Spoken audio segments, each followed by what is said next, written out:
Sennheiser IE300 is £300, IE600 is £700, IE900 is £1,500.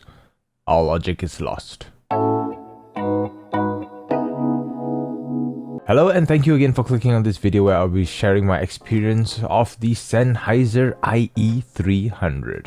This is the first entry of 3 and also the cheapest one on the lineup. The other two, as mentioned earlier, the IE600 cost 2 times the price of this, and then the IE900 2 times the cost of the IE600. So really expensive IEMs up top, which is why I'm reviewing this one. So let's see if what you're getting at the bottom of the pack is enough to satisfy my thirst for bass. In the box itself, it comes with 3 pairs of ear tips, the cables themselves with the 3.5mm termination, and a MMCX connection, a carrying case, and a cleaning tool. For the case, I have no idea why they even bothered providing this because it's so small and you almost feel like you're compressing your IEMs. And hearing about how fragile these are, it gives me concern, so I ended up using this case, which is the Sennheiser Momentum in-ear case, and it's larger and fits better for the IE300s. For the design of these IEMs, imagine fake marble. That's the design used on the IE300. Matte black with some white specks on it, with the Sennheiser logo in silver popping out. It's subtle, it's simple, I actually quite like it. The cable itself has this plastic feel, and from this piece upwards is quite microphonic. So if this piece or cable is moving around and touching your shirt a lot, you're going to hear it. Also, the cable itself is very stiff, so it's not very friendly to twisting. And what I mean is that if you're twisting this cable a lot as you're taking your IEMs and putting it on the table and putting it back in your ear, it'll end up in a tight bend, so you constantly have to reset it for the cable to be nice and straight. I'm not sure if I'm explaining this well, but it's something that once you've experienced it, you'll get it. I do have to say this IEM is notorious for having quality control issues. The constant bending of the cable can cause damage to the wires inside. The IEMs themselves have failed a few times for some people. Heck, even my own unit that I bought secondhand was a replacement unit that was replaced within a few months of use. So this is something to consider when you're purchasing these IEMs.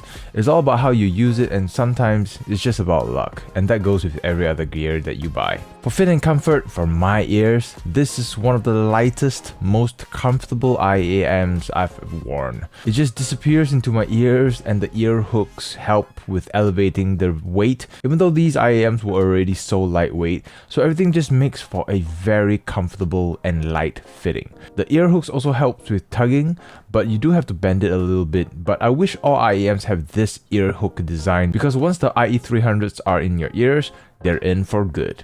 Before I get into sound, I did hear about people talking about how this IEM is very tip sensitive, and a lot of suggestions for this IEM is to use its own ear tips. However, for my personal experience, the treble is a little too sharp on the original ear tips, so I ended up using SpinFit's CP100, which fits me better, and the treble wasn't as sharp and the quantity of bass was maintained, so I'll be reviewing them based on this setup. For the bass, if you are solely talking about bass quantity, this is the king for that. I know Beats is a bad comparison, but think Beats level of bass, but more controlled. However, very uncontrolled compared to an audiophile level IEM.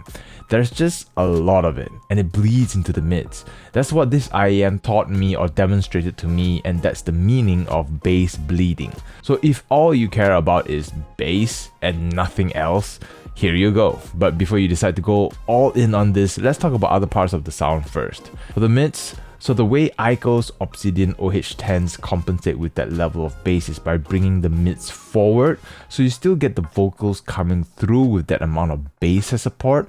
The IE300 does the opposite for the mids, where they sound recessed. So imagine the vocals, but having all the background sound either on the same plane or envelop the vocals. So you're almost trying to hear the vocals in the midst of all the sound.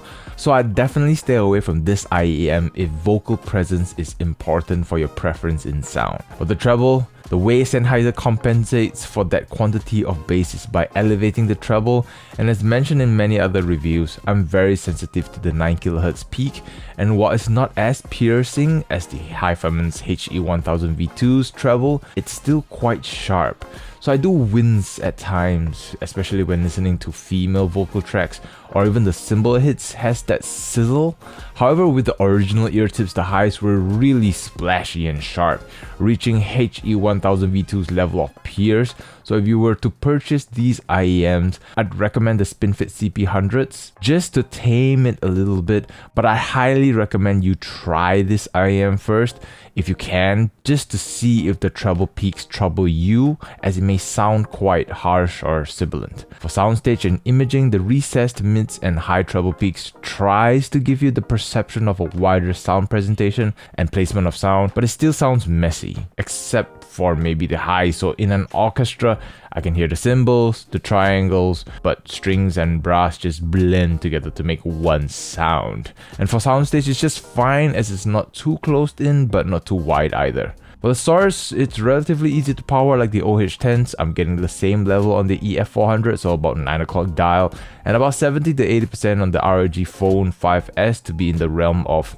quite loud. So in summary, the IE300 is a great introduction of how uncontrolled tuning sounds like. A lot of bass, a lot of treble, while having recessed mids.